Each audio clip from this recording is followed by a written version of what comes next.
여러분 안녕하십니까? 뉴스투데이 강원입니다. 2020년부터 강원도에는 2번의 국회의원 선거와 1번의 대통령 선거, 그리고 지방선거가 한 차례 실시됐습니다. 같은 강원도인데 민심의 차이가 얼마나 클까요?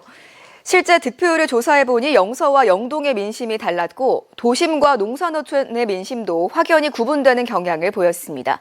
홍한표 기자가 보도합니다. 지난 2020년 실시된 제21대 국회의원 선거, 춘천 갑 선거구에서 더불어민주당 허영 후보가 51.32%를 얻으며 당선됐습니다. 그런데 이 선거구의 읍면 지역만 보면 김진태 후보가 48%의 득표율로 허영 후보를 1.41%포인트 차이로 앞섰습니다. 도심과 농산촌의 민심 차이가 있는 겁니다.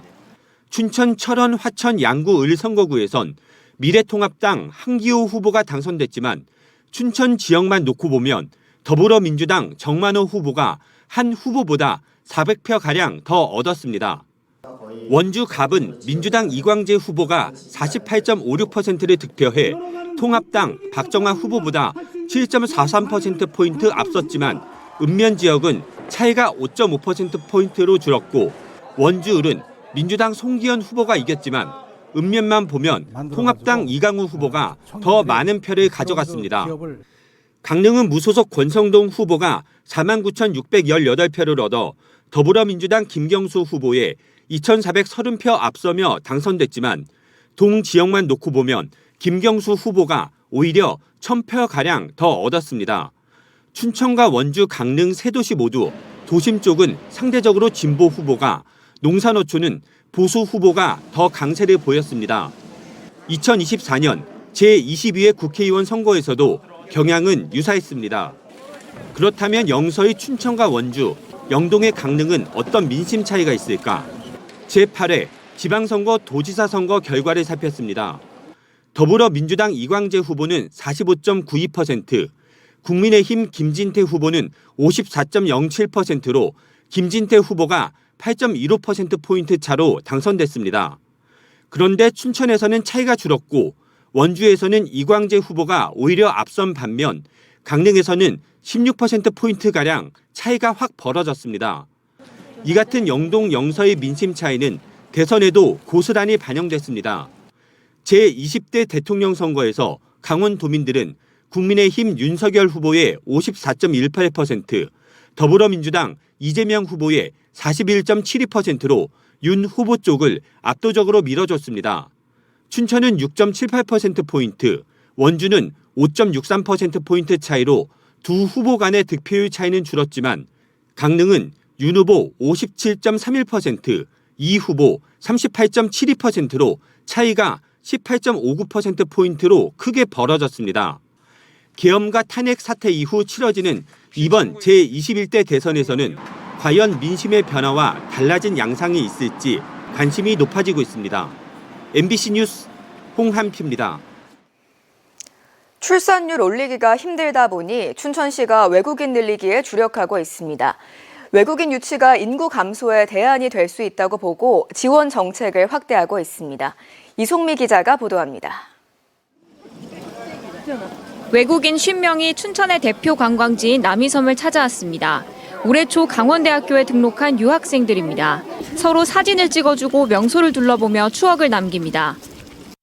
자리 찾으면 한국에 계속 살고 싶어요. 너무 생활. 맞아요. 그런 가능성이 나오면 좋겠어요. 근데 아마 러시아에 돌아오면 또 괜찮아요.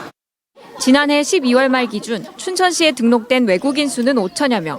2,800여 명 정도였던 10년 전보다 2배 가까이 늘었습니다. 특히 외국인 유학생 수가 절반 이상을 차지합니다. 이 같은 추세를 반영해 춘천시는 올해 초 국제협력관 부서를 신설했습니다. 유학생을 포함한 외국인들의 정착을 지원하기 위해서입니다. 저출산 고령화로 인한 경제활동 인구 감소에 대응하여 춘천시는 우수인재 유치를 위한 정주 인프라를 강화하고자 춘천시는 우선 올해 상반기에 외국인 유학생이 일할 수 있는 시간제 일자리를 연결해 주기로 했습니다. 강원대학교도 유학생들이 취업 실무 교육을 받을 수 있는 학과를 신설할 예정입니다. 학생들이 제일 원하는 게 뭔지 항상 1번으로 취업이에요. 취업. 궁극적으로는 한국에서 남아서 살고 싶다. 이런 목소리가 많아요. 하지만 외국인 유학생들이 받는 비자로는 시간제 일자리만 할 수 있어 실제로 정착하는 게 쉽지 않습니다. 춘천시는 외국인 유학생들이 대학 졸업 이후 기업에서 경험을 쌓고 장기 체류 비자까지 취득할 수 있도록 지역 기업들과 인턴십 제도 도입을 협의해 강원특별법 특례로 제한할 계획입니다. MBC 뉴스 이송미입니다. 강원도 유기동물 보호소에 들어간 동물의 절반 이상이 보호소에서 생을 마감한다는 뉴스 전해드렸는데요. 그중에는 10마리 중 7마리가 죽는 안락사와 자연사 비율이 유독 높은 곳도 있었습니다. 이병선 기자가 현장을 다녀왔습니다. 개인 땅을 빌려 위탁 형태로 운영하는 양구군 유기동물 보호소입니다. 이곳은 지난 3년 사이 입소한 동물 223마리 가운데 128마리, 57.4%가 안락사돼 도내에서 가장 높은 안락사율을 보인 곳입니다. 특히 지난 2022년에는 78마리 가운데 56마리가 안락사돼 열의 7이 넘게 안락사로만 죽었습니다. 관리 주체인 양구군은 임시보호소라서 많은 개를 수용할 수 없는데 돌아다니는 개를 잡아가라는 민원이 들어오면 가지 않을 수 없다며 견사가 꽉 차면 질병이나 부상, 공격성 여부 등 우선순위를 정해 안락사를 시행하고 있다고 밝혔습니다. 또 3년째 새 보호소를 짓기 위한 부지를 찾는 중이라고 덧붙였습니다. 안락사를 피한다고 꼭 좋은 운영을 하고 있다고 보기는 어렵습니다. 안락사를 하지 않는 대신 자연사 비율이 압도적으로 높은 곳들이 있기 때문입니다. 횡성군은 도내에서 유일하게 유기동물 센터가 없다 보니 이곳 원주 유기동물 보호관리센터에 위탁하고 있습니다. 횡성군에서 이곳에 온 동물은 지난 3년 새 930마리가 입소해 620마리, 전체 66.7%가 자연사였습니다. 안락사는 10%로 평균보다 낮았지만 대부분 자연사로 죽은 겁니다. 양양군 유기동물센터 역시 3년간 60% 이상, 2023년에는 4마리 중에 3마리가 자연사였습니다. 한여름에는 그냥 죽는 애들도 봤어요. 의사가 상주를 안 하니까 정확한 원인을 우리가 몰라.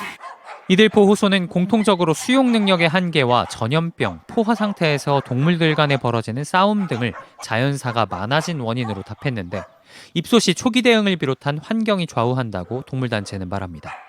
기본 검진 같은 거를 해야 되는데 그런 거조차도 안 하기 때문에 자연사가 높은 경우도 있고요. 작은 개체들이 많이 들어오잖아요. 철저하게 격리를 시키고 키트 검사라든지 어떤 분리를 시킨 다음에 전국의 자연사 비율이 차차 줄어드는 사이 어쩔 수 없다는 이유로 방치하는 강원도는 뒷걸음질 치고 있습니다. MBC 뉴스 이병선입니다.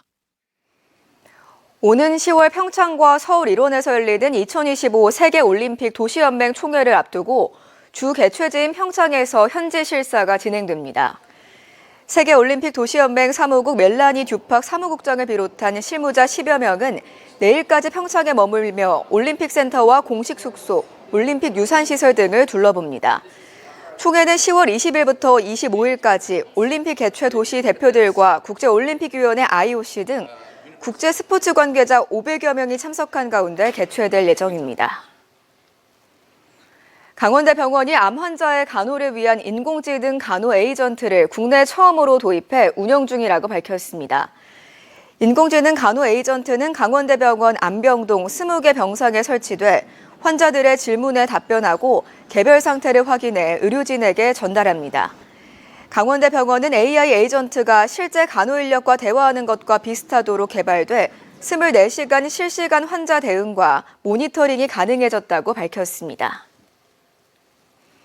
정성군이 강원랜드 제2카지노 조성과 발맞춰 각종 인허가 통합 지원에 나섭니다. 정성군은 올해 하반기 예정된 강원랜드 기본계획 발표와 연계해 관광과 산림, 도시계획, 건축 상하수도 등 관계부서가 참여하는 전담팀을 구성하고 인허가 신속 처리 체제를 강화합니다. 정성군은 전담팀 사전협의 기반으로 인허가를 일괄 처리해 행정기간을 획기적으로 단축하고 부서 간 협업 강화로 실질적인 지원 체계가 운영된다고 설명했습니다. 특히 단기 행정 지원에 넘어 미래 개발에 대한 행정 기반을 사전 확보해 미래 전략 행정이 가능할 것으로 기대하고 있습니다.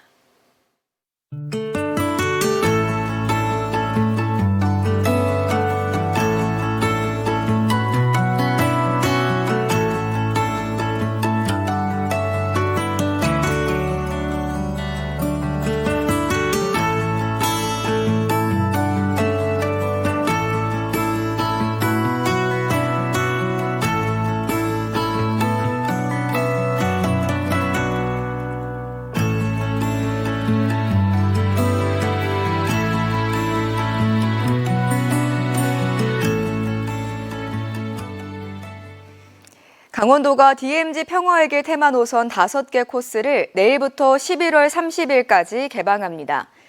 백마고지 전적지에서 남방 한계선에 따라 걸을 수 있는 철원 백마고지 코스와 평화의 댐과 북한 금강산댐을 동시에 볼 수 있는 화천 백암산 비목 코스, 유엔 연합군과 중공군의 격전지였던 양구 두타연 피해 능선, 백두대간 비경을 조망할 수 있는 인제 대곡리 초소, 해금강과 금강산 절경을 가까이서 볼 수 있는 고성 통일전망대 코스가 운영됩니다.